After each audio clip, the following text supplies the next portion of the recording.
Hello दोस्तों, नमस्ते। India के लार्जेस्ट लर्निंग प्लेटफॉर्म अनअकैडमी पर आप सभी का हार्दिक स्वागत और अभिनंदन।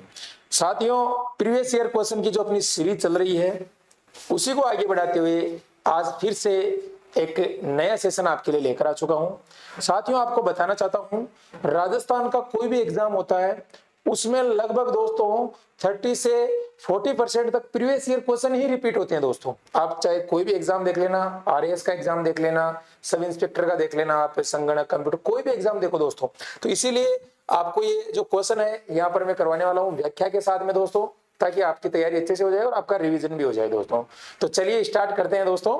तो यहाँ पर देख सकते हो पहला क्वेश्चन आपकी स्क्रीन पर आ चुका है कि डबोक जो हवाई अड्डा है दोस्तों वो कहां पर स्थित है। जयपुर में है, जोधपुर में है, बीकानेर में है या उदयपुर में है।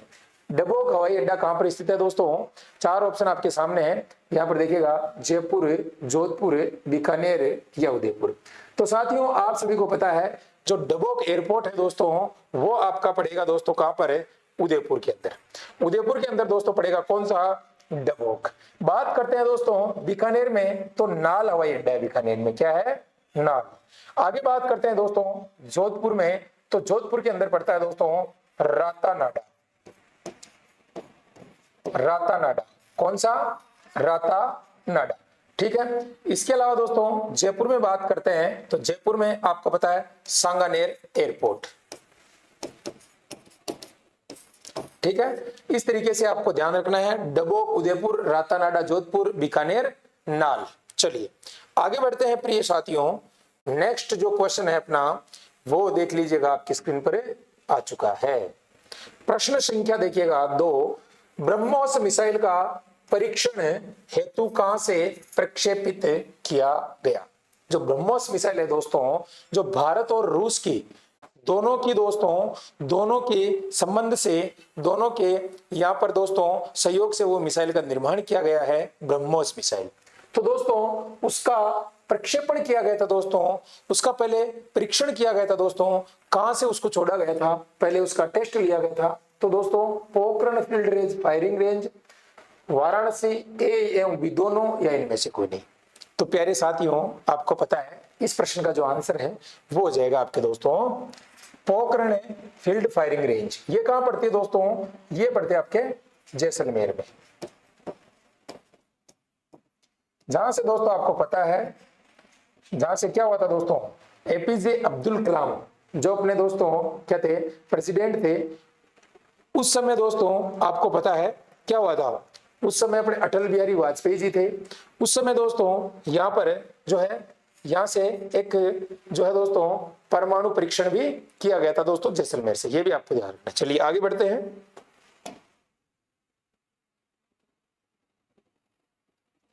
राजस्थान में यूएनएफपीए का उद्देश्य संबंधित है गरीबी रेखा के नीचे वाली ग्रामीण महिलाओं को ऊपर उठाना, महिला स्वास्थ्य तथा परिवार नियोजन से, निःशुल्क औषधि से, नरेगा से। तो दोस्तों ये यूनाइटेड नेशन का जो है एक प्रोग्राम है दोस्तों। तो यहां पर इसका सही उत्तर हो जाएगा आपके महिला स्वास्थ्य तथा परिवार नियोजन से संबंध रखता है। ठीक है। चलिए देखो भाई, अगला प्रश्न आ चुका है स्क्रीन पर, वेरी इंपॉर्टेंट, बहुत बढ़िया प्रश्न है दोस्तों। राजस्थान सरकार द्वारा 2 अक्टूबर को 2011 को किस कल्याणकारी योजना का शुभारंभ किया गया? यानी दोस्तों 2 अक्टूबर 2011 को कौन सी कल्याणकारी योजना का शुभारंभ किया गया? तो यहां पर आप देखोगे दोस्तों अन्न सुरक्षा योजना, नवजीवन योजना, इंदिरा आवास योजना, मुख्यमंत्री निःशुल्क दवा योजना दोस्तों। तो ध्यान रखना है साथियों, यहां पर जो है इसका सही उत्तर हो जाएगा दोस्तों 2 अक्टूबर को अपने यहाँ पर मुख्यमंत्री निःशुल्क दवा योजना दोस्तों। मुख्यमंत्री निःशुल्क दवा योजना जो अभी दोस्तों आपको पता है, अभी यहाँ पर चिरंजीवी जो योजना है उसके तहत अभी जितने भी दोस्तों राजस्थान के अंदर सार्वजनिक और प्राइवेट जो अस्पताल है दोस्तों, उसमें राजस्थान सरकार की चिरंजीवी योजना लागू है, जिसके तहत दोस्तों यहाँ पर 25 लाख रुपए का दोस्तों क्या है दोस्तों, यहाँ पर इलाज जो है दोस्तों फ्री है। क्या है दोस्तों? 25 लाख रुपए का इलाज फ्री है दोस्तों। ठीक है। चलिए आगे देखिएगा, आंगनबाड़ी कार्यक्रम का संबंध आपको बताना है। आंगनबाड़ी कार्यक्रम का संबंध किससे है? शिक्षा से तथा बच्चों के सर्वांगीण विकास से, बच्चों के रखरखाव से, शिक्षा के अधिकार से, या इनमें से कोई नहीं? बताइए साथियों। बिल्कुल। तो दोस्तों आप सभी को पता है शिक्षा से तथा बच्चों के सर्वांगीण विकास से दोस्तों यहाँ पर जो है आंगनबाड़ी कार्यक्रम जो चलाया जाता है दोस्तों, जिसके अंतर्गत छोटे बच्चे होते हैं 0 से 6 वर्ष के बच्चों के लिए कार्यक्रम होता है दोस्तों, जो प्रत्येक गांव ढाणी के अंदर होता है। चलिए अगला देखिएगा, बहुत ही अच्छा प्रश्न आ चुका है स्क्रीन पर। भामाशाह योजना के बारे में निम्न में से कौन सा कथन सही नहीं है? यह वित्तीय समावेश और महिला सशक्तिकरण की योजना है। इससे पहले 2008 में प्रारंभ किया गया और 2014 में पुनः प्रारंभ किया गया। इस योजना के लिए राज्य को ई गवर्नेंस का राष्ट्रीय स्वर्ण पुरस्कार प्राप्त हुआ है। राज्य को इस योजना की प्रेरणा कर्नाटक का से मिली है। बताइए। तो प्रिय साथियों यहां पर जो है इस प्रश्न का आंसर बिल्कुल आप बता दीजिएगा 6 नंबर का। वेरी गुड दोस्तों, यहां पर हो जाएगा आपका इस योजना के लिए राज्य सरकार को ई गवर्नेंस का राष्ट्रीय स्वर्ण पुरस्कार प्राप्त हुआ। ये बिल्कुल गलत है भाई, ठीक है। ये दोस्तों वित्तीय समावेश और महिला सशक्तिकरण की योजना है। कहने का मतलब दोस्तों अभी राजस्थान के अंदर आपको पता है कौन सी, ये भामाशाह योजना नहीं है, अभी उसकी जगह हो गई है जन आधार कार्ड। उस समय दोस्तों क्या था, भामाशाह कार्ड हुआ करता था, अभी है दोस्तों जन आधार कार्ड। कौन सा है साथियों? जन आधार कार्ड हो चुका है, ठीक है। पहले क्या था? भामाशाह योजना। वैसे दोस्तों ये सबसे पहले 2008 में बीजेपी गवर्नमेंट में जो है दोस्तों इसको यहाँ पर आप देख सकते हो दोस्तों, जो है 2008 में ये पुनः शुरू की गई थी दोस्तों पहले, फिर इसके बाद वापिस ये दोस्तों वसुंधरा राजे ने इसको शुरू किया दोबारा से, ठीक है।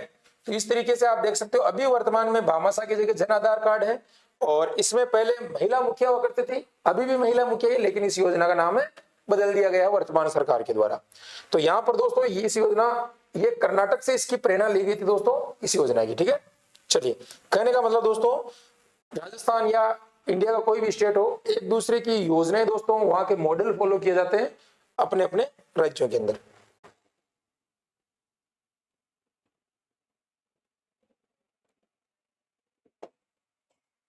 ग्रामीण अंचलों के नागरिकों को स्वयं के मामलों का प्रशासन संचालित करने के लिए दिया गया अधिकार किस संस्था के माध्यम से साकार हुआ है? बहुत ही अच्छा प्रश्न कह सकते हो, लाजवाब प्रश्न आप इसे कह सकते हो साथियों। बताइए। बिल्कुल मैं आपके आंसर की प्रतीक्षा कर रहा हूं। वेरी गुड दोस्तों, बहुत ही बढ़िया आपके आंसर।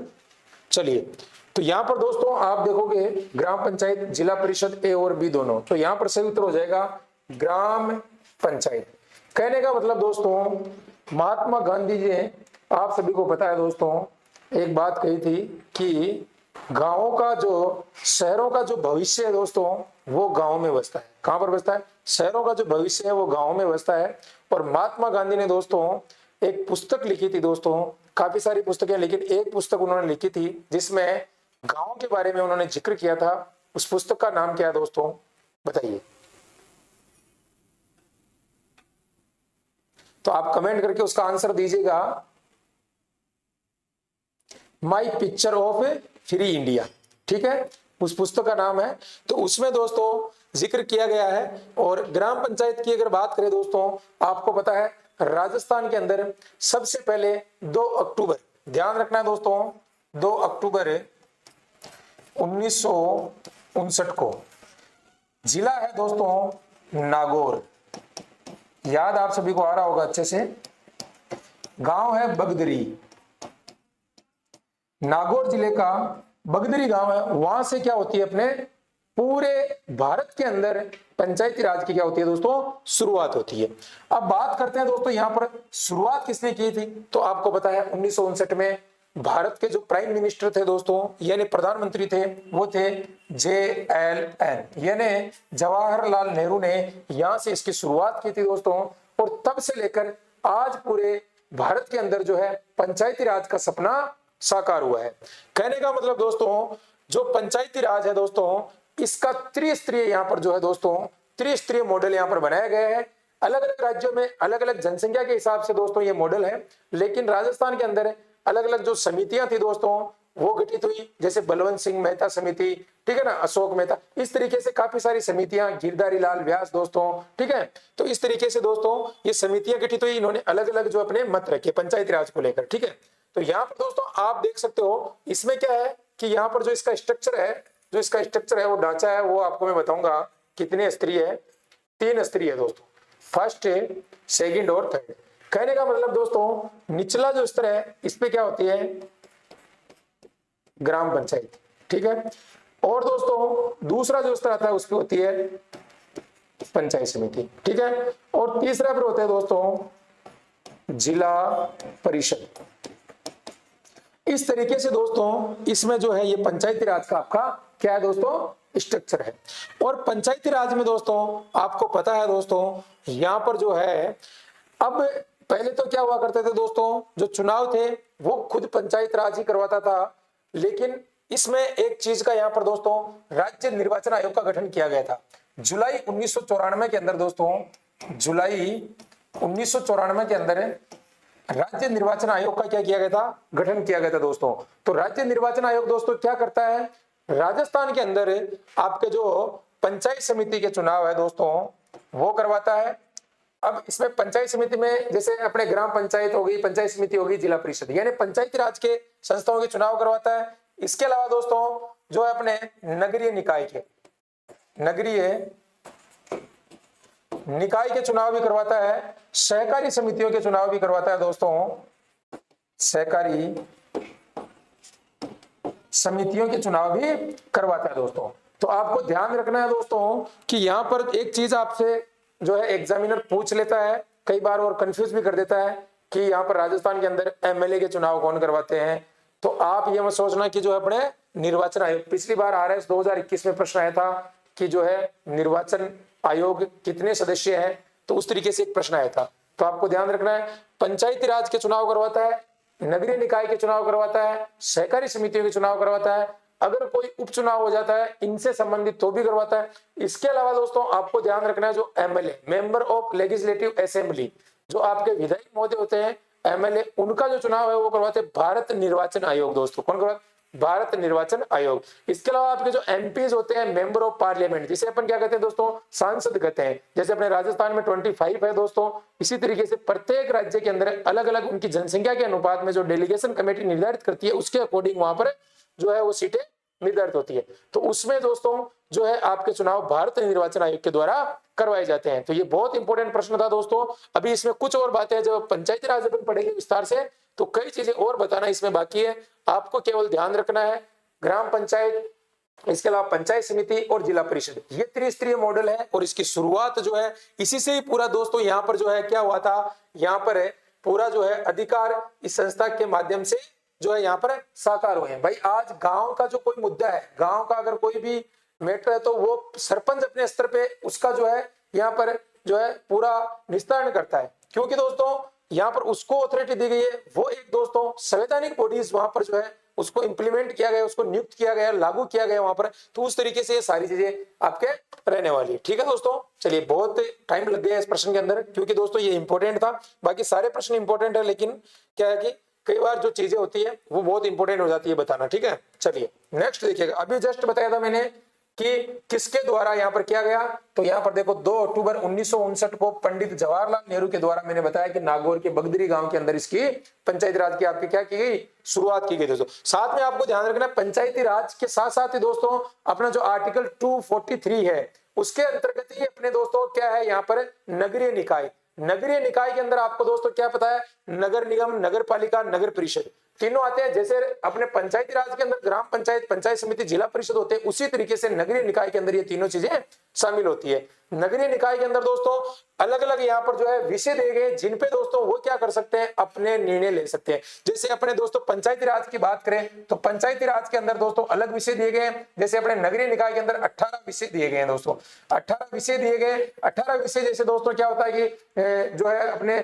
नगर परिषद हो तो नगर परिषद में जो है लाइट की व्यवस्था होनी चाहिए, ठीक है ना, वहां पर सारी चीजें, सड़कों का निर्माण, जल निकासी की व्यवस्था, इसके अलावा वहां पर जो एक्स्ट्रा चार्ज लेने की, जैसे कोई बिल्डिंग बना रहा है, जैसे कोई 14 मीटर से ज्यादा हाइट अगर कोई बिल्डिंग बना रहा है 14 मीटर से ज्यादा की, ठीक है ना, तो जैसे 14 मीटर से ज्यादा कोई अगर बिल्डिंग बनाएगा किसी भी नगर निगम जो नगरीय निकाय है उस एरिया के अंदर, तो दोस्तों उससे जो है वहां पर जुर्माना लिया जा सकता है, क्योंकि नगरीय निकाय के अंदर जो यहाँ पर दोस्तों 14 मीटर से ज्यादा जो है बिल्डिंग कोई भी इतनी हाइट से ज्यादा नहीं बना सकता है। 14 मीटर की बात कर रहा हूं मैं, फुट की बात नहीं कर रहा हूं दोस्तों, ठीक है।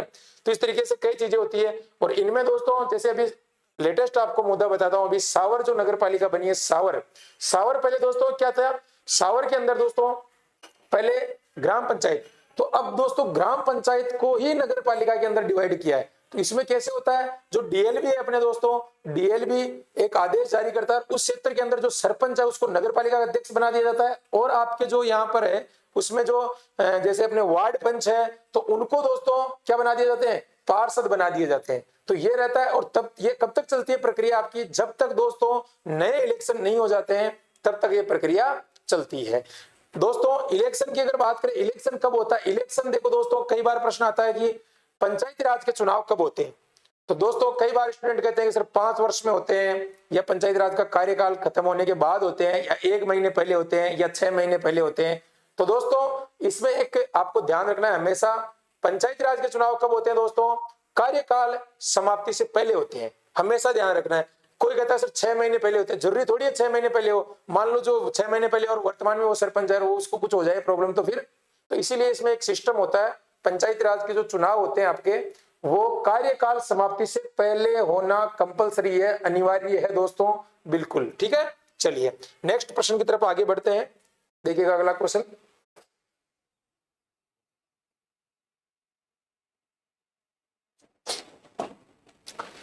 दो 2010 में किस राज्य को श्रेष्ठ राज्य का राष्ट्रीय पर्यटन पुरस्कार दिया गया।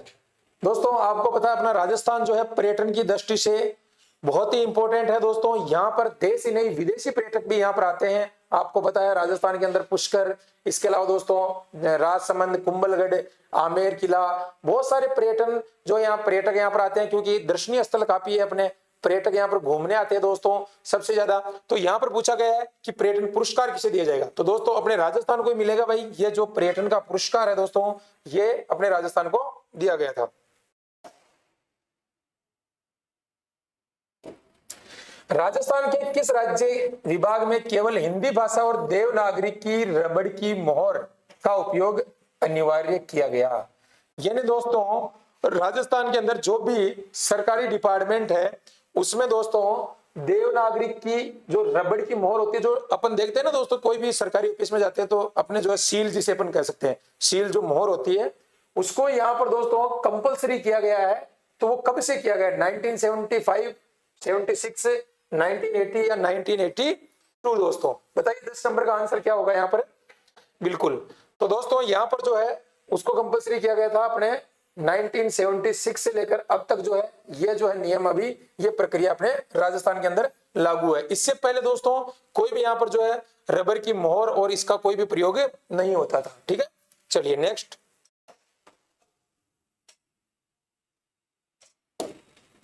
राजस्थान की अमूल्य साहित्यिक धरोहर बातारी फुलवारी कितने खंडों के अंदर दोस्तों उपलब्ध है, बताइए। बातारी फुलवारी आप सभी को पता है दोस्तों, जो बातारी फुलवारी है ये किसकी साहित्य कृति है दोस्तों, एक राजस्थान के बहुत ही बड़े साहित्यकार हुए दोस्तों जिनको बिज्जी के नाम से जाना जाता है, उनका नाम आप सभी को पता होना चाहिए दोस्तों, विजय दान देता। क्या नाम है दोस्तों, विजय दान देता। इनको दोस्तों प्यार से बिज्जी भी कहते हैं, क्या कहते हैं भाई, बिज्जी भी कहते हैं इनको। तो विजयदान जी जो देता है इनकी है बातारी फुलवारी दोस्तों। बातारी फुलवारी जो है कितने खंडों के अंदर विभाजित है, ये है दोस्तों आपके 14 खंडों के अंदर दोस्तों। कितने खंडों में है बातारी फुलवारी, 14 खंडों के अंदर ये विभाजित है दोस्तों। और दोस्तों विजयदान जी देता जो है ये बिज्जी, इनके द्वारा ये बातारी फुलवारी जो नामक साहित्य कृति है दोस्तों ये लिखी गई है। राजस्थान में कई प्रश्न आपके आते हैं दोस्तों, जैसे कोयलू माला है ओदोतुन सूरी की, इसी प्रकार से दोस्तों आपके जो है दोस्तों एक ग्रंथ है जैसे राणा कुंभा का दोस्तों कौन सा है, संगीत राज दोस्तों, कई बार उसका प्रश्न आ जाता है संगीत राज। संगीत राज ये कितने खंडों में है दोस्तों, तो ध्यान रखना है ये अपने 5 खंडों के अंदर विभाजित है। इसी प्रकार से दोस्तों ये कितने में है, 14 खंडों के अंदर विभाजित है। अपने जो कोयलू माला है वो कितने खंडों में विभाजित है, ओदोतन सूरी की, वो आपके 8 खंडों के अंदर विभाजित है। ठीक है, चलिए नेक्स्ट।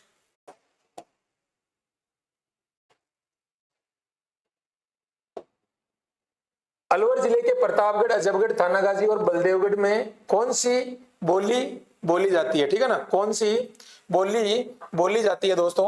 जो भाषा, अपने भाषाओं का जो टॉपिक है राजस्थान के अंदर दोस्तों, अलग अलग क्षेत्रों में राजस्थान के अंदर अलग अलग भाषाएं बोली जाती है। जैसे अपन अगर दोस्तों बात करेंगे, अपन मारवाड़ साइड में जाएंगे तो वहां पर कौन सी भाषा बोली जाएगी, मारवाड़ी। अगर अपन दोस्तों शेखावाटी की बात करते हैं अपने सीकर, झुंझुनू, चूरू की तरफ, तो वहां पर जो है शेखावाटी भाषा बोली जाएगी। इसी तरीके से दोस्तों अगर अपन हाडोती क्षेत्र में बात करेंगे, कोटा, बूंदी, बारा, झालावाड़ की तरफ, तो वहां पर हाडोती लैंग्वेज बोली जाएगी। इसी तरीके से दोस्तों अपन जो है यहाँ पर दक्षिणी राजस्थान की बात करते हैं, डूंगरपुर, बांसवाड़ा, उदयपुर, प्रतापगढ़, इनके अंदर दोस्तों आपकी जो लैंग्वेज बोली जाएगी दोस्तों, वो कौन सी बोली जाएगी दोस्तों, बागड़ी भाषा, यहाँ पर वागड़ी भाषा बोली जाएगी। बांगड़ी दोस्तों शेखावाटी में बोली जाती है। अगर दोस्तों अपन बात करते हैं दोस्तों मेवात क्षेत्र की, तो वहां पर मेवाती लैंग्वेज बोली जाती है। अब दोस्तों कई बार आपके सामने प्रश्न आता है कि राजस्थान की स्टैंडर्ड लैंग्वेज कौन सी है, यानी राजस्थान की मानक भाषा कौन सी है। तो हमेशा आपको ध्यान रखना है राजस्थान की जो मानक भाषा है दोस्तों, वो है अपने मारवाड़ी। कौन सी है भाई, पूरे राजस्थान की जो मानक भाषा है दोस्तों, मानक भाषा, मानक भाषा आपसे पूछ ले तो पूरे राजस्थान की मारवाड़ी भाषा है भाई, ऑल ओवर राजस्थान की। ठीक है, इसके बाद सेकंड नंबर जो आता है दोस्तों, वो आता है आपके दोस्तों मेवाड़ी का।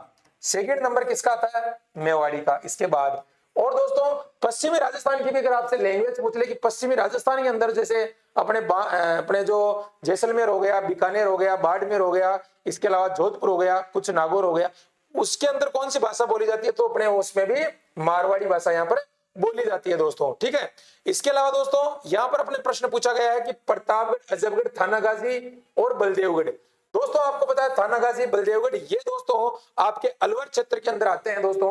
अलवर का जो एरिया पड़ता है उसमें ये सारे जो नाम आपको बता रहा हूं मैं ये आते हैं। तो इसमें कौन सी लैंग्वेज यहाँ पर बोली जाती है दोस्तों, तो बिल्कुल यहाँ पर सही उत्तर हो जाएगा अपना दोस्तों कठेर बोल। कठेर मेवाती भी कह सकते हो आप, या कठेर बोल इसको कह सकते हो। ये लैंग्वेज यहाँ पर बोली जाती है। कई बार दोस्तों आपको पता होना चाहिए, जैसे कोई भी साहित्यकार होता है तो उसी क्षेत्र से वो जुड़ा हुआ होता है। जैसे दोस्तों अपने लालदास जी है, तो वो लालदास जी इधर मेवाती क्षेत्र की भाषा का प्रयोग करेंगे अपनी साहित्य कृतियों के अंदर। जैसे दोस्तों मारवाड़ के हैं कोई, जैसे तो उत्तरी मारवाड़ी का यहाँ पर जिक्र करेंगे दोस्तों। इसके अलावा जैसे कोई अपने हाडोती के हैं, जैसे सूर्यमल मिश्रण, वंश भास्कर, तो उसमें पूछा था कौन सी भाषा का प्रयोग किया गया। तो आपको दोस्तों सूर्यमल मिश्रण आपको पता है बूंदी के राजकवि थे। तो बूंदी कौन से जिले में आता है दोस्तों, बूंदी कौन से क्षेत्र में आता है, ये आता है हाडोती क्षेत्र के अंदर। तो हाडोती के अंदर जो सूर्यमल मिश्रण जी है, उन्होंने दोस्तों कौन सी भाषा का प्रयोग किया अपनी साहित्यिक रचनाओं के अंदर, वो किया दोस्तों आपके बिल्कुल यहाँ पर जो है हाडोती भाषा का। ठीक है, चलिए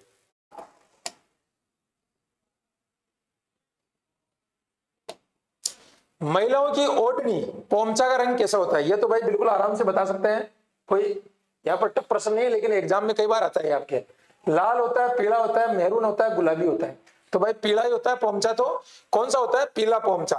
पीला जो पोमचा होता है दोस्तों, ये किसको ओढ़ाया जाता है, ये दोस्तों जच्चा, जो जन्म देने वाली होती है उसको ओढ़ाया जाता है, जच्चा को। ठीक है ना, पीला पोमचा। ठीक है ना, ये शुभ होता है दोस्तों जब किसी के संतान होती है दोस्तों, उस समय उसको पीला पोमचा यहाँ पर जो है ओढ़ाया जाता है। तो यहाँ पर पूछा गया इसका रंग, तो आपको ध्यान रखना है पीला। ठीक है, चलिए इसमें कोई ज्यादा आपको प्रॉब्लम नहीं होगी।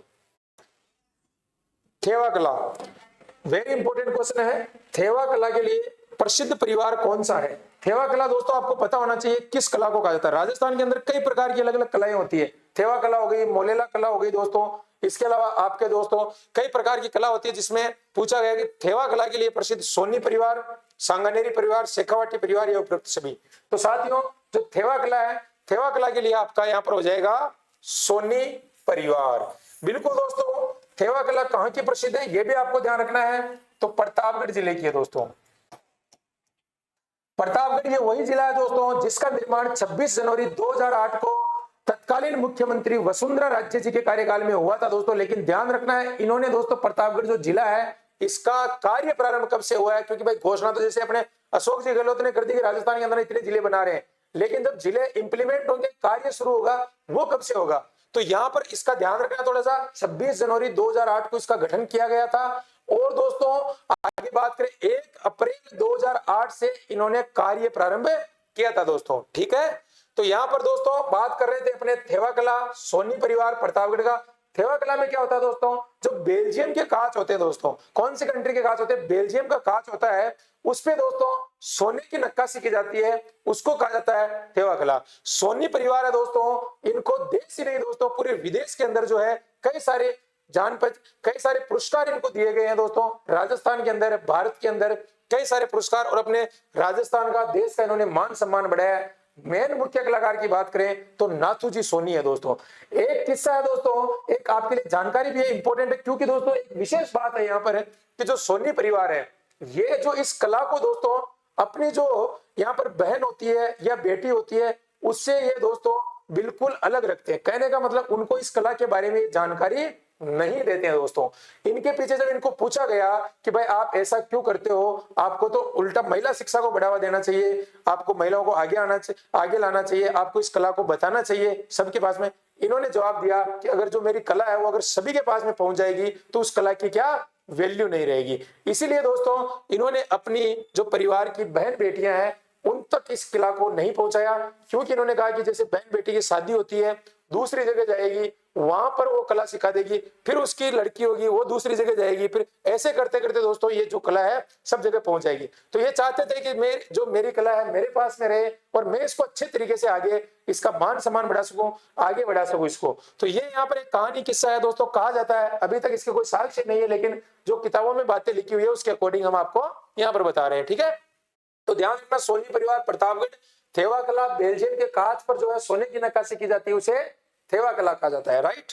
चलिए आगे बात करते हैं, नेक्स्ट क्वेश्चन की तरफ चलते हैं। देखिएगा अगला प्रश्न है, राजस्थान में कथोड़ी जनजाति कहां पाई जाती है? कथोड़ी जनजाति राजस्थान में दोस्तों बहुत सारी जनजातियां हैं। कथोड़ी है, डामोर है, ग्रासिया है, भील, मीणा, कालबेलिया, इसके अलावा दोस्तों कंजर, खूब सारी जनजातियां। तो उनका एक पर्टिकुलर एरिया होता है, उनका एक क्षेत्र होता है दोस्तों। जैसे अपने भी पता ना कि आपको, जैसे अपने अलग अलग समाज में बटे हुए हैं अलग अलग तरीके से, तो उनका भी दोस्तों क्या एक एरिया होता है। जैसे अपने 12 जिले के अंदर किशनगंज और शाहबाद में जाएंगे तो अपने शहरी जनजाति वहां पर पाई जाएगी। सिरोही क्षेत्र के अंदर अपन जाएंगे, जैसे पिंडवाड़ा क्षेत्र है, सिरोही के अंदर आबू रोड है, तो वहां पर दोस्तों ग्रासिया जनजाति पाई जाएगी। अपने भील की अगर बात करें दोस्तों, तो भील जनजाति अपने दक्षिण राजस्थान जैसे उदयपुर है वहां पर पाई जाएगी। मीणा की बात करें दोस्तों, जयपुर यहाँ पर जो है मीणा जनजाति पाई जाएगी। इसीलिए दोस्तों बात करते हैं कंजर जनजाति की, तो अपने हाडोती क्षेत्र में पाई जाती। इस तरीके से दोस्तों यहाँ पर जो कथोड़ी अपनी जनजाति है वो पाई जाती है दोस्तों उदयपुर डिस्ट्रिक्ट के अंदर। कहां पाई जाएगी?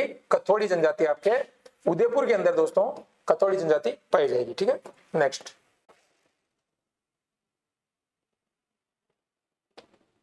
निम्नलिखित कथनों में से असत्य को पहचाना। दोस्तों यहां पर ध्यान रखना है, ये जो है यहां पर है सत्य और असत्य में आपको ध्यान रखना है। कहने का मतलब दोस्तों कई बार प्रश्न जो है आप जल्दीबाजी में कर देते हो, क्या करते हो, पढ़ते नहीं हो पूरी तरीके से।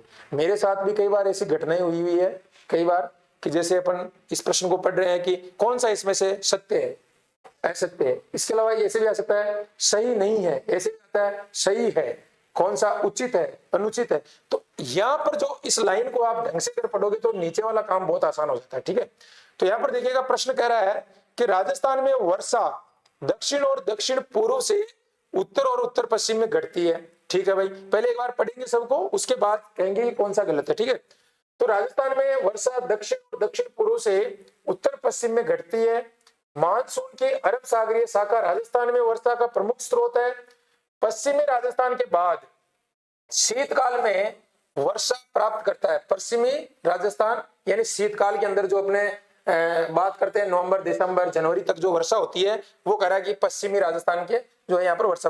राजस्थान का 50% भाग शुष्क एवं अर्धशुष्क जलवायु का है।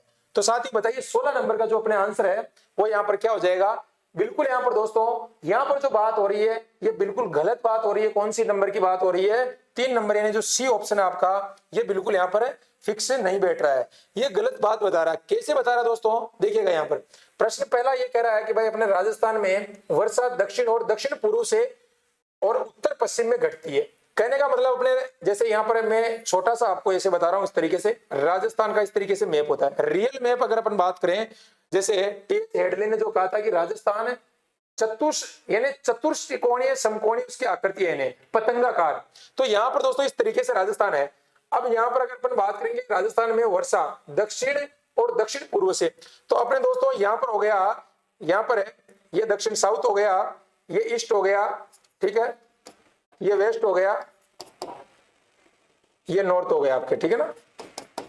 तो यहां पर क्या कह रहा है कि राजस्थान में वर्षा दक्षिण है और दक्षिण पूर्व से, तो दक्षिण है और दक्षिण पूर्व है, यानी इधर से और इधर से, दक्षिण और दक्षिण पूर्व से उत्तर पश्चिम में घटती है, उत्तर और उत्तर पश्चिम में घटती है। ये उत्तर हो गया और ये पश्चिम हो गया। बिल्कुल भाई आपको पता है इधर से वर्षा इधर नहीं जाती है भाई, बिल्कुल भी। कैसे नहीं जाती है? यहाँ पर एक अवरोध का काम कर रही है, जिस पर्वतमाला का नाम है दोस्तों अरावली पर्वतमाला। कौन सी पर्वतमाला है? ये जो अवरोध का कार्य कर रही है अरावली पर्वतमाला है। तो इधर से जो अपने वर्षा आएगी दोस्तों, यहाँ से इस तरीके से जो वर्षा आती है, आपको पता है दोस्तों वर्षा जो है दोस्तों बादलों के अंदर रहती है, और जो बादल होते हैं वो यहीं पर जो है दोस्तों टकराकर इधर ही सारी वर्षा करते हैं। इसीलिए इधर वाला अपना राजस्थान है, जो पश्चिमी राजस्थान कहते हैं कि यहाँ पर बारिश नहीं होती है, कई बार होती है तो बहुत ज्यादा होती है। इसका रीजन है इधर सूखा इसलिए रहता है दोस्तों, क्योंकि यहाँ पर जो है वर्षा का कोई माध्यम नहीं रहता इधर जाने का। अरे भाई जैसे मान लो कि आप किसी पे पानी अगर डाल रहे, बीच में अगर कोई आपकी दीवार आ गई, तो जो अपोजिट साइड है उसके अंदर आपका जो है वो कोई भी वस्तु है वो नहीं पहुंच पाएगी। तो कहने का मतलब वही यहाँ पर इंप्लीमेंट होता है, लागू होता है कि कहने का मतलब इधर से जो वर्षा आ रही है वो आगे नहीं पहुंच पाएगी, ठीक है। बाकी इधर से जो अब आप कहोगे गुरुजी जो अपने इधर अरब सागर है, जैसे यहाँ पर अरब सागर है और इधर से जो अपने बंगाल की खाड़ी से आती है, ठीक है, इधर बंगाल की खाड़ी। अब अरब सागर वाला जो मानसून है वो आ जाना चाहिए, तो भाई वो भी नहीं आएगा। कैसे नहीं आएगा? क्योंकि जैसे यहाँ पर अरब सागर वाला मानसून ये बारिश करता आगे जा रहा है। अब भाई वो भी बात है, अगर अपन किसी चीज को रोकेंगे नहीं तो बारिश कैसे होगी? तो कहने का मतलब इसके भी अवरोध का कार्य नहीं है, तो ऐसे भी बारिश इधर नहीं हो पाती है और इधर से भी नहीं हो पाती है। तो इसलिए अपने जो राजस्थान है ये सूखा होता है इधर, क्योंकि ये यहाँ पर आगे चला जाता है, आगे जाता है दोस्तों, यहाँ पर रुकता नहीं है। अगर रुकेगा तब बारिश होगी, इधर से रुक रहा है तो बारिश होगी। तो दोनों तरफ से अरावली की जो स्थिति है दोस्तों ये ढंग से नहीं है अपने राजस्थान के अंदर। अगर अरावली इस तरीके से होती, यहाँ पर हो जाती अपने, बस फिर तो कोई टेंशन ही नहीं थी, अपने पूरा का पूरा आराम से लबालब मस्ती हो जाती फिर। तो कहने का मतलब ये है, इस प्रश्न का जो ये ऑप्शन नंबर 1 है ये पूरा मैंने आपको यहाँ पर खोल दिया है भाई, ठीक है। चलिए अब मैं आपको बताना चाहूंगा यहाँ पर सेकंड, मानसून की अरब सागरीय शाखा राजस्थान में वर्षा का प्रमुख स्रोत बिल्कुल है भाई। क्यों है दोस्तों? क्योंकि फिर से मैं आपको यहाँ पर बता रहा हूँ, आप देख लीजिएगा अरब सागर की जो शाखा है वो यहाँ पर दोस्तों बारिश यहाँ पर करेगी सबसे पहले डूंगरपुर, बांसवाड़ा, इधर जो दक्षिणी राजस्थान है, क्योंकि अरावली तो अपने इधर से है ना, तो यहाँ पर ये बारिश करेगी क्योंकि ये पास में पड़ता है दोस्तों, अपने पास में पड़ता है दोस्तों। अरब सागर की जो यहाँ पर दोस्तों आपको बताना चाहूंगा, अरब सागर जो अपने पास में पड़ता है, बंगाल की खाड़ी दूर पड़ती है, अरब सागर तो अपने गुजरात के पास में है, तो इसीलिए दोस्तों, ठीक है। अब दोस्तों ये विषय हो गया। अब देखो यहाँ पर ये गलत क्यों हुआ है ये भी आपको बताना जरूरी है ना भाई। गलत क्यों हुआ? गलत इसलिए हुआ दोस्तों कि ये कह रहा है कि शीतकाल में वर्षा प्राप्त करता है पश्चिमी राजस्थान। पश्चिमी राजस्थान तो मानसून में वर्षा प्राप्त नहीं करता, तो भाई शीतकाल में कहां से वर्षा प्राप्त कर लेगा? यहाँ पर बात हो रही है पश्चिमी राजस्थान की। अगर ये कहता है कि पूर्वी राजस्थान करता है तो बिल्कुल करता है भाई। कहां से करता है? पश्चिमी जो विक्षोभ आते हैं दोस्तों, जिसे अपन क्या कहते हैं, माउट कहते हैं। और वो दोस्तों आपको पता है जो पश्चिमी विक्षोभ आते हैं वो यहाँ पर अपने राजस्थान के अंदर कुछ बारिश करते हैं, जैसे अपन कहते हैं ना माउट हो गई भाई, जो अपने चने की फसल के लिए, अपने गेहूं की फसल के लिए, जौ की फसल के लिए, सरसों के लिए बहुत अत्यधिक लाभदायक होती है, जो अपने होती है दिसंबर जनवरी के अंदर जो होती है। फिर वो क्या करते हैं, राजस्थान में बारिश करके फिर वो आगे अपने चली जाती है। कहां पर दोस्तों? आपके जो इधर भारत के अंदर अगर अपन बात करेंगे, भारत के अंदर अगर अपन बात करेंगे दोस्तों, तो यहाँ पर जो है कोरोमंडल तट है, यहाँ पर कोरोमंडल तट है। आपको पता है तमिलनाडु के क्षेत्र के अंदर जो बारिश है वो यहाँ पर सबसे ज्यादा होती है फिर, ठीक है ना। तो यहाँ पर दोस्तों आपको पता है उस बारिश को कई नाम दिया जाता है, जैसे काल वैसाखी, आम्र वर्षा, ठीक है ना, चेरी ब्लेशम, कॉफी के लिए कर्नाटक के अंदर भी होती है। तो इस तरीके से दोस्तों इन चीजों का आपको ध्यान रखना है। तो भाई यहाँ पर पश्चिमी राजस्थान के बाद शीतकाल में वर्षा प्राप्त करता है, ये आपका सरासर गलत हो जाएगा दोस्तों, ठीक है। चलिए बता दिया मैंने सारा, आगे बढ़ते हैं। नेक्स्ट देखिएगा 17 नंबर क्वेश्चन है अपना कि 2001 की जनगणना के अनुसार राजस्थान में किस जिले की जनसंख्या वृद्धि दर सबसे कम रही है? अरे भाई जिला पीछे किसे रह गया? वृद्धि दर सबसे कम रही है जनसंख्या की। दोस्तों बात करते हैं अभी हाल ही के अंदर जो यूएनओ ने आंकड़े जारी किए हैं, उसके अंदर बताया कि भारत चीन को पीछे छोड़कर जनसंख्या में सबसे बड़ा देश बन गया है। तो बिल्कुल खुशी की बात भी है अपने भाई, जनसंख्या ज्यादा होगी, घर में ज्यादा मेंबर होंगे, तो ज्यादा काम होगा, ठीक है, लेकिन खर्चा भी उतना ही होगा। तो कहने का मतलब जनसंख्या अपने जो है क्या है, यहाँ पर ज्यादा है। अब बात करते हैं राजस्थान की। राजस्थान दोस्तों अपने जनसंख्या के अंदर अगर बात करें तो राजस्थान जो है वो दोस्तों 7वां स्थान रखता है भाई, 7वां स्थान रखता है। पहले 8वां था। तेलंगाना 2014 के अंदर जो दोस्तों अपने आंध्र प्रदेश से जब अलग हुआ था, तो भाई देखो अगर कोई राज्य 2 भागों में बटेगा तो उसकी जनसंख्या आधी आधी हो जाएगी। तो वैसे ही अपने राजस्थान के अंदर कहने का मतलब अपने 7वें स्थान पर है। और जनसंख्या की बात करें तो लगभग 6 करोड़ के आसपास है, 6.5 करोड़ मान सकते हो। ये तो मैं आपको बता रहा हूँ कब की, 2011 की, 10 साल हो गए भाई, 10 के पार जाएगी आराम से, ठीक है ना। और आपको पता है कोरोना में ज्यादा बढ़ी है, क्योंकि लोग फ्री थे घर पे आराम से, तो टाइम नहीं मिलता था वैसे भी, तो उसमें बहुत ज्यादा डिलीवरी हुई कोरोना के अंदर। तो कहने का लगभग अगर अपन बात करें तो 6 CR आसपास बता रहा हूँ, इसके ऊपर नीचे भी हो सकती है, ठीक है। ये तो जो कई बार 657 भी होती है, 685 भी होती है, तो 685 अपन यहाँ पर देख लीजिए, ठीक है। अब क्या है कि जैसे यहाँ पर बता रहा है वृद्धि दर कम रही है भाई, जो पीछे जो जिला रहा है जिसमें अपने गंगानगर आराम से कहा भाई कोई दिक्कत नहीं है, अपने जनसंख्या वृद्धि नहीं करना है, शिक्षा पे फोकस करना है। तो उन्होंने बिल्कुल कहा कि भाई हमें बिल्कुल जनसंख्या वृद्धि नहीं करेंगे। तो मात्र कितनी रही है इनकी, 10%। कितनी जनसंख्या रही है, 10% रही है। और ज्यादा अगर पूछ ले आपसे कि भाई ज्यादा जो जनसंख्या है वृद्धि दर वो कहां की रही है, तो वो रही है साथियों अपने 32.5% रही है दोस्तों। ऐसे याद रख लेना, 3 और 2 5। ये कहां की रही है, बाड़मेर की। बाड़मेर की दोस्तों 32.5 रही है, गंगानगर की रही है अपने 10। तो इस तरीके से ध्यान रखना है। जनसंख्या की बात करें राजस्थान के अंदर सबसे बड़ा जिला जनसंख्या में है दोस्तों, जिसकी लगभग दोस्तों 64-65 लाख के आसपास है अपने जयपुर जिला।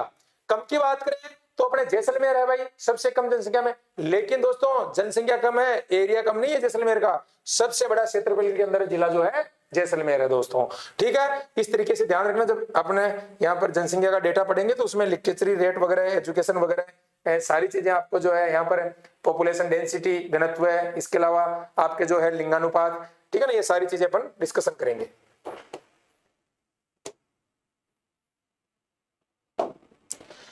ऊर्जा के स्रोत का नाम बताइए जो राजस्थान में उत्पादित होने वाली कुल ऊर्जा की अधिकतम मात्रा का उत्पादन करता है। राजस्थान के अंदर दोस्तों ऊर्जा का स्रोत कौन सा है जो दोस्तों क्या करता है, ऊर्जा का स्रोत है अपनी कुल जो ऊर्जा है राजस्थान के अंदर। अभी जो नया आंकड़े हैं जैसा कि मैंने आपको बताया था, वर्तमान में 2022 दिसंबर 2022 तक की बात कर रहा हूं, अभी नया डेटा यही है, यही एग्जाम में आएगा, रट लेना दोस्तों।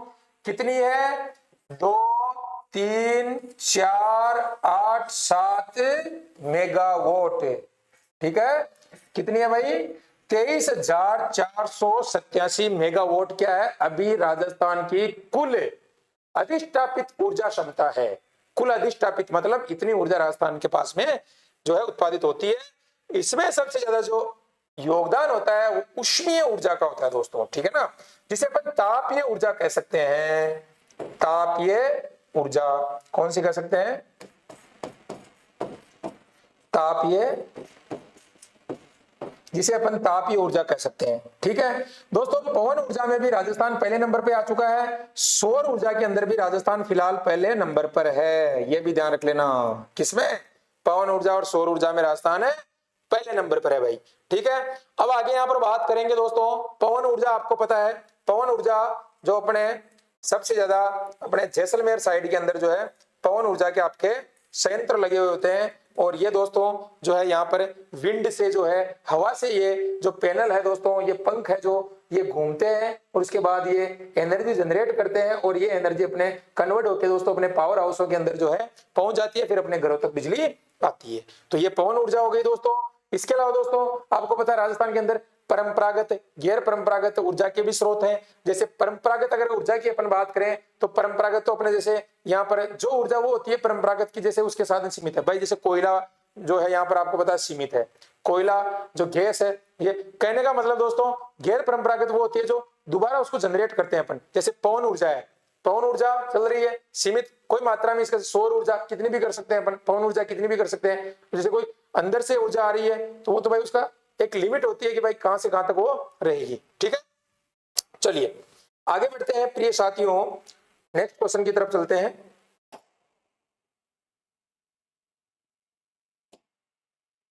राजस्थान का पहला पवन ऊर्जा संयंत्र कहां स्थापित किया गया था? Very important question. मैं पानी पी लेता हूं, आप जब तक आंसर दीजिएगा। ठीक है,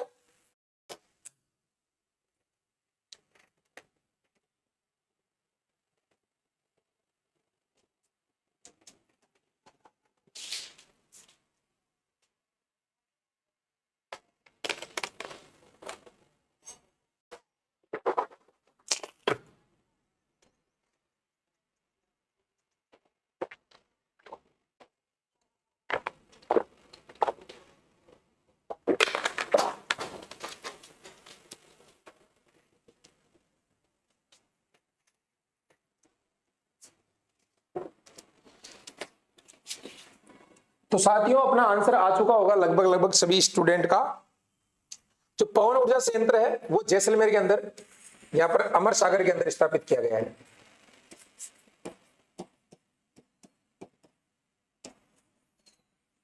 एक अमर सागर में, जैसलमेर में, प्रतापगढ़ के अंदर भी है। ठीक है ना।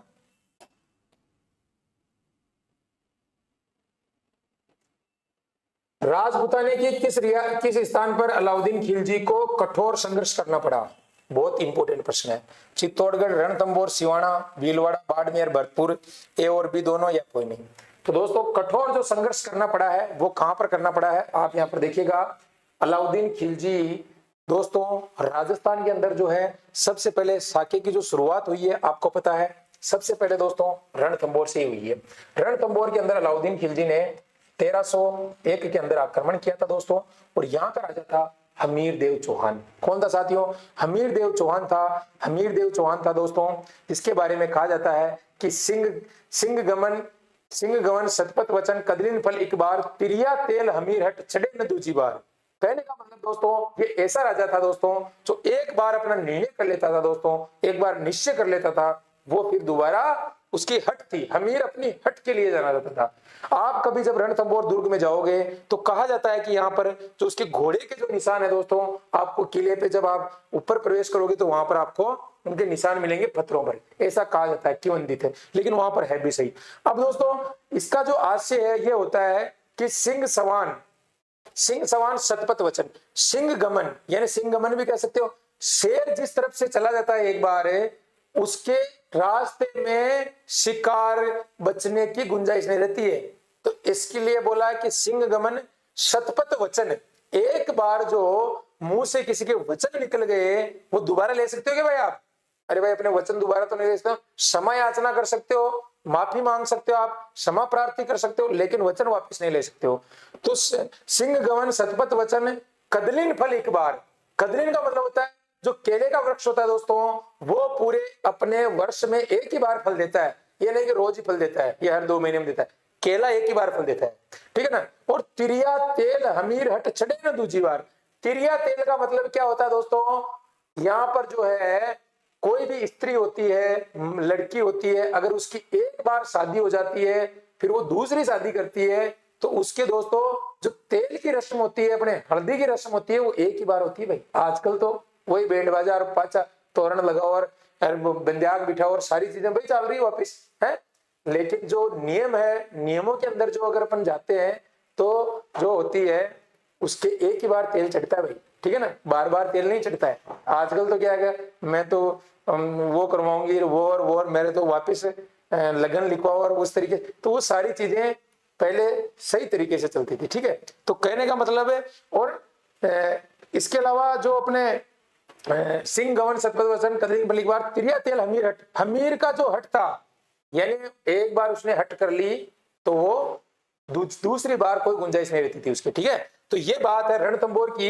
यहां पर अलाउद्दीन खिलजी ने दोस्तों 1301 के अंदर दोस्तों क्या किया था, अलाउद्दीन खिलजी ने 1301 के अंदर आक्रमण कर दिया था। इस आक्रमण का कारण था जब अलाउद्दीन खिलजी एक बार यहाँ पर दोस्तों आपको पता है इसका एक विरोधी था, उसको यहाँ पर हमीर हट ने क्या दे दी थी दोस्तों, शरण दे दी थी। उस विरोधी का नाम आपको कमेंट करके बताना है। उस विरोधी को यहाँ पर हमीर देव चौहान ने दोस्तों क्या किया था, उसको यहाँ पर है शरण दे दी थी।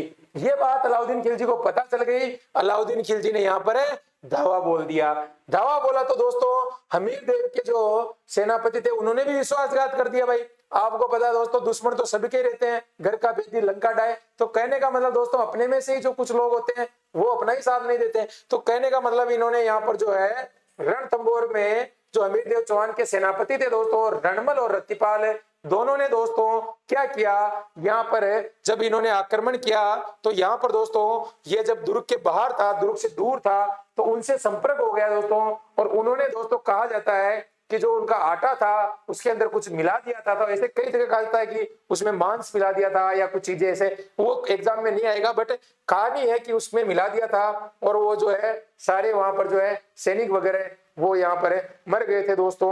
तो यहाँ पर उनकी अभी भी आप जाओगे तो किले के बाहर नाक कटी हुई दोनों की मूर्तियां जो है आपको मिलेगी रणथंभौर दुर्ग के बाहर। इसमें क्या है दोस्तों कि जैसे ही वहां पर उन्होंने हमला किया, अब हमला किया दोस्तों तो आपको पता है दोस्तों सैनिक मर गए, तो जितना संघर्ष था उन्होंने उतना किया। और वहां पर दोस्तों जोर हुआ था दोस्तों पदमला तालाब के अंदर, जो जोर हुआ है राजस्थान का पहला जल जोहर और पहला जोर आपसे पूछ ले तो वही वहां पर होगा दोस्तों। 1301 के अंदर हुआ था दोस्तों। और फिर क्या हुआ था दोस्तों, जब यहाँ पर इन्होंने किला जीत लिया था अलाउद्दीन खिलजी ने, जीतने के बाद दोस्तों यहाँ पर इसके भी दो सैनिक थे, एक था दोस्तों उलूग खां और एक था नुसरत खां। अब नुसरत खां तो क्या हो गया दोस्तों मर गया भाई, और उलूग खां को क्या किया किले का बाहर देकर ये अपने चले गए थे दोस्तों। तो इस तरीके से आपको ध्यान रखना है दोस्तों। 1301 के अंदर कई बार प्रश्न आता है कि रणथंभौर दुर्ग की कुंजी तो जैन दुर्ग को कहा जाता है, किस दुर्ग को कहा जाता है जैन दुर्ग को। तो यहाँ पर हो गया 1301 के अंदर दोस्तों। फिर अगर अपने पे बात आती है दोस्तों कहां पर है चित्तौड़ के अंदर 1303 की बात है दोस्तों। आपको पता है रतन सिंह की रानी थी पद्मिनी, जो कि दोस्तों बहुत ही सुंदर थी दोस्तों। कहा जाता है कि जब वो जल ग्रहण करती थी तो उसके गले के अंदर दोस्तों पानी यहाँ पर जो है दिख जाता था, इतनी सुंदर थी। इसकी सुंदरता दोस्तों राघव चेतन के माध्यम से दोस्तों कहां पहुंच गई भाई अलाउद्दीन खिलजी के पास पहुंच गई। अब अलाउद्दीन खिलजी ने कहा कि यार ऐसी कौन सी जो है रानी है जिसके पानी गले से दिख जाता है। तो दोस्तों अलाउद्दीन खिलजी ने कहा कि मैं उस रानी को देखना चाहता हूं। तो 6 महीने तक तो ये बाहर रहा दोस्तों दुर्ग के। इसके बाद इनको मिलाया गया था, तो केवल शीशे के अंदर इनको मिलाया गया था दोस्तों, कि रानी एक तरफ खड़ी और वो शीशा सामने रखकर उनको दिखाया गया था। क्योंकि दोस्तों अपने राजस्थान की ये एक मर्यादा रही है, मान सम्मान रहा है। आज भी अपने जो महिलाएं होती है दोस्तों घूंघट रखती है, लेकिन आज वाली तो देखो दोस्तों पुरानी अपने जो महिलाएं हैं जैसे हमारी माँ है, इसके अलावा दादी जी है, ये सारे जो है ये तो अभी उसी रास्ते पे चल रही है। बट जो अभी जनरेशन आ रही है वो इस तरीके के कल्चर को फॉलो नहीं कर रही है, तो करना चाहिए दोस्तों। वैसे ये चीजें क्या है कि दोस्तों हमने राजस्थान की पहचान है आन बान शान की तरह से, ठीक है। तो उसमें क्या हुआ दोस्तों कि जैसे राघव चेतन ने वहां पर जाकर दोस्तों सिंहल देव की राजकुमारी थी दोस्तों वो, तो वहां पर राघव चेतन चला गया और उसको बता दिया, और फिर वहां पे उन्होंने क्या कर दिया हमला कर दिया दोस्तों। और वहां पर जो है रतन सिंह जी यहाँ पर दोस्तों वीर गति को प्राप्त हुए, यानी दोस्तों उन्होंने केसरिया किया और इन्होंने क्या किया जोर किया। तो दूसरा जोर होता है 1303 में। फिर होता है दोस्तों सिवाना, सिवाना में होता है दोस्तों 1308 के अंदर। यहाँ पर होती है दोस्तों रानी मेणा। कौन होती है दोस्तों रानी मेणा ने दोस्तों यहाँ पर क्या किया, सिवाना पड़ता है बाड़मेर में, यहाँ पर इन्होंने जोर किया। आगे बात करते हैं दोस्तों रानी मेणा के बाद में एक और यहाँ पर जो है दोस्तों आपको बताया जालोर। जालोर में भी दोस्तों यहाँ पर दोस्तों जालोर में 1311 के अंदर दोस्तों 1311 के अंदर जो है यहाँ पर क्या हुआ था दोस्तों 1311 में यहाँ पर जो है हमला किया गया था। तो इस तरीके से अपने इस प्रश्न का जो आंसर है चित्तौड़, रणथंभौर और सिवाना। यहाँ पर अलाउद्दीन खिलजी को काफी संघर्ष यहाँ पर करना पड़ा था दोस्तों। अगर आप इस तरीके से पढ़ोगे दोस्तों तो मैं सारी चीजें आपको कंठस्थ याद करवा सकता हूं दोस्तों। बिल्कुल मैं आधे घंटे के अंदर 1 घंटे के अंदर पूरे इतिहास का आपको जो है रिवीजन करवा सकता हूं ऑडियो के माध्यम से दोस्तों।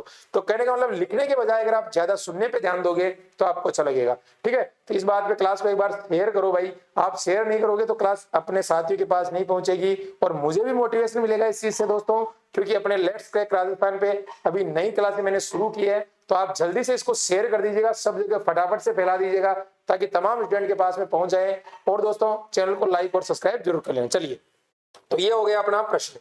क्योंकि दोस्तों मैं जब तक पूरे प्रश्न का पोस्टमार्टम नहीं करता हूं तब तक मुझे क्या नहीं आता है, आनंद नहीं आता है दोस्तों। क्योंकि मैं चाहता हूं कि आपको एक प्रश्न से कम 30-40 प्रश्नों का ज्ञान आपको प्राप्त हो। तो यहाँ पर जैसे मान लो मैं 20 प्रश्न आपको करवा रहा हूं, तो सोच के चलो कि लगभग 100 प्रश्नों का ज्ञान आपको, 100 प्रश्नों का नॉलेज आपको मिल रहा है। अगर नहीं मिल रहा तो आप अपने अंदर झांक के देख लो कि वास्तव में मिल रहा है या नहीं मिल रहा है। ठीक है, चलिए देखिएगा अगला प्रश्न है, भरतपुर राज्य के स्वतंत्रता आंदोलन के नेता कौन थे? राजपाल, किशनलाल जोशी, कालीबाई, जय नारायण व्यास। 21 नंबर का जो क्वेश्चन है दोस्तों, इसका जो अपने सही आंसर है वो क्या होगा भाई? बिल्कुल किशनलाल जोशी जो है दोस्तों, ये कहते हैं अपने, बिल्कुल भाई किशनलाल जो जोशी है अपने, ये भरतपुर राज्य के स्वतंत्रता आंदोलन के क्या थे दोस्तों? नेता थे। आपको पता है राजपाल कांड हुआ था दोस्तों 1947 के अंदर, ये कांड हुआ था जिसमें कालीबाई अपने शिक्षक को बचाने के लिए दोस्तों वीर गति को प्राप्त हो गई थी। आज भी दोस्तों कालीबाई की मूर्ति जो है डूंगरपुर के अंदर गेप सागर की पाल पर दोस्तों अभी भी वहां पर लगाई गई है दोस्तों। ठीक है, चलिए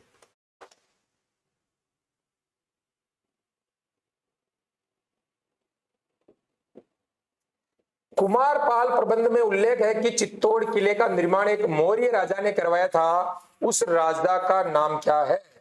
बताइए, बहुत बढ़िया प्रश्न है। उस राजा का नाम बताइए दोस्तों। चित्रांग, ईश्वरी सिंह, देव सिंह या उपरोक्त? बहुत बढ़िया प्रश्न है, ये तो आप सभी बता सकते हो।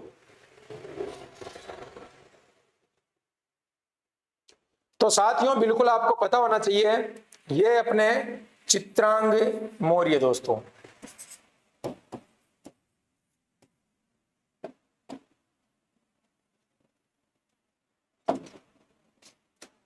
चित्रशाला संग्रहालय किस जिले में स्थित है? चित्रशाला, बहुत बढ़िया प्रश्न है दोस्तों, बहुत ही लाजवाब प्रश्न है। चित्रशाला के बारे में आपसे पूछा गया है।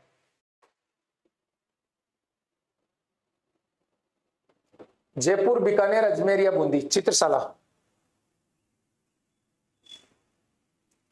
वेरी गुड दोस्तों, जो चित्रशाला है, चित्रशाला आपके दोस्तों यहां पर हो जाएगी भाई।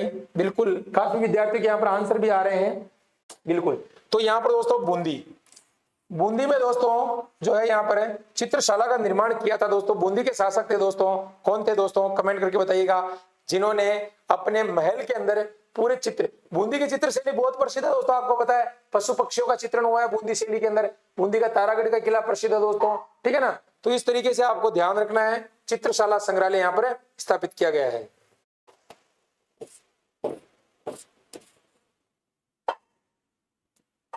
तेजाजी ने लाचा गुजरी की गायें छुड़ाने के लिए अपने जीवन की आहुति दी थी।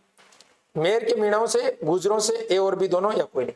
साथियों लोक देवता जब आप पढ़ते हो तो तेजाजी का नाम आता है कि तेजाजी दोस्तों ताहड़ जी माता राम कंवरी के घर में जन्म लिया दोस्तों। तेजाजी ने धोलिया गोत्र के अंदर है। ठीक है दोस्तों, खड़नाल के अंदर तेजाजी महाराज का जन्म हुआ दोस्तों। तो आपको पता है दोस्तों इसके पीछे का लॉजिक क्या है कि ये कैसे हुआ था, मेर के मीणाओं से झगड़ा उनका कैसे हुआ था। कि तेजाजी महाराज दोस्तों एक बार क्या अपने खेत पे जो है हल जोत रहे थे, तभी उनकी भाभी जो है भाता लेकर आती है। भाते का मतलब होता है खाना।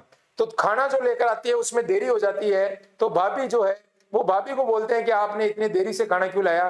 तो भाभी उसको कटु वचन बोल देती है दोस्तों। तो फिर वो क्या है, तेजाजी महाराज नाराज हो जाते हैं, सीधे जाते हैं अपनी माँ के पास और माँ को कहते हैं कि भाभी ने मुझे ये बताया कि आपके घरवाली जो आपकी पत्नी है उनको बोलिए कि वो जल्दी खाना लेके आए और उनको लेके आए। तो उन्होंने कहा कि दोस्तों माँ को कहा कि मेरा ससुराल कहाँ पर है? कि माँ ने कहा बेटा क्या करेगा ससुराल? कि नहीं मैं जाके लेके आऊंगा।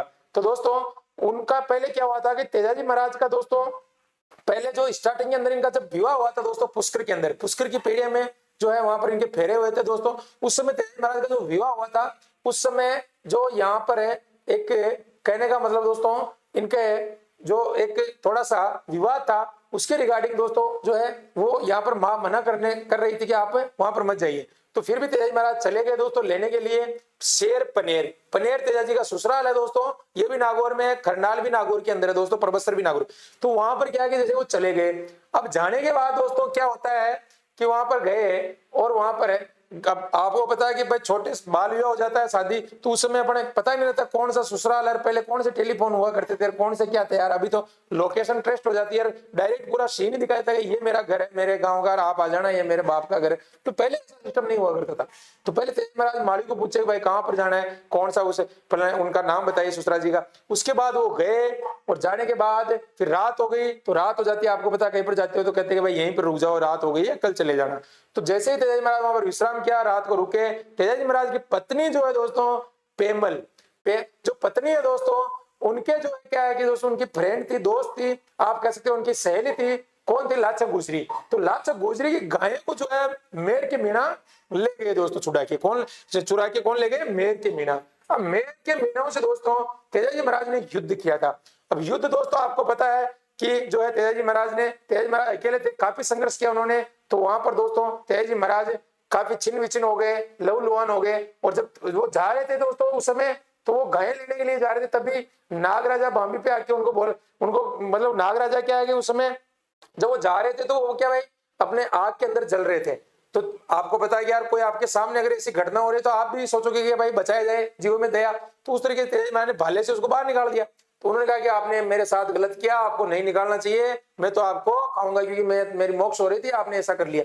तो भाई उसने क्या किया फिर कि मैं पहले गया छुड़ा के आऊंगा, फिर वापिस है मैं आऊंगा।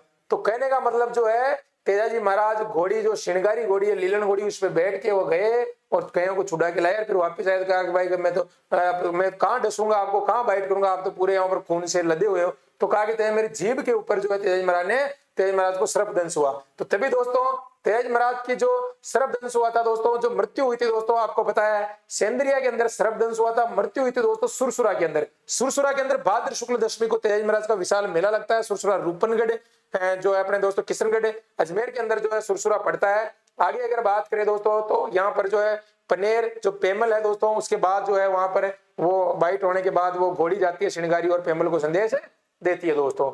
इस तरीके से दोस्तों ये पूरी कहानी होती है। तेजाजी महाराज के मंदिर भावता अजमेर के अंदर भी है, सेंद्रिया ब्यावर में भी है, बासी दुगारी बूंदी जहां पर तेजाजी महाराज की कर्मस्थली है दोस्तों, कर्मस्थली होती है वो बासी दुगारी बूंदी है, ठीक है ना। परबतसर के अंदर भी मेला लगता है, पशु मेला भी लगता है दोस्तों, ठीक है। इसके अलावा राजस्थान के अजमेर जिले में तेजाजी की बहुत मानता है। वैसे पूरे राजस्थान के अंदर तेजाजी को माना जाता है दोस्तों।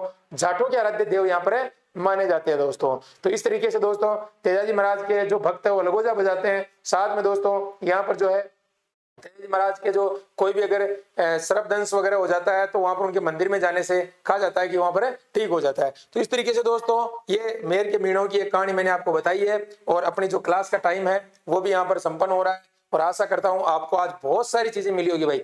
आप अगर कंटिन्यू जुड़े रहोगे तो इसी तरीके से सारे फैक्ट क्लियर करता जाऊंगा मैं, और आपको सारी चीजें यहाँ पर बताता जाऊंगा। तो आशा करता हूं आपको जो है यहाँ पर जानकारी अच्छी लगी होगी दोस्तों। मिलते हैं अपन एक और नए सेशन में, तब तक के लिए दोस्तों चैनल को शेयर कर दीजिएगा। कोई भी एक्स्ट्रा जानकारी अगर आपको कुछ डाउट्स वगैरह हो तो आप दोस्तों कमेंट बॉक्स में कर सकते हो। थैंक यू दोस्तों, धन्यवाद, जय हिंद, वंदे मातरम।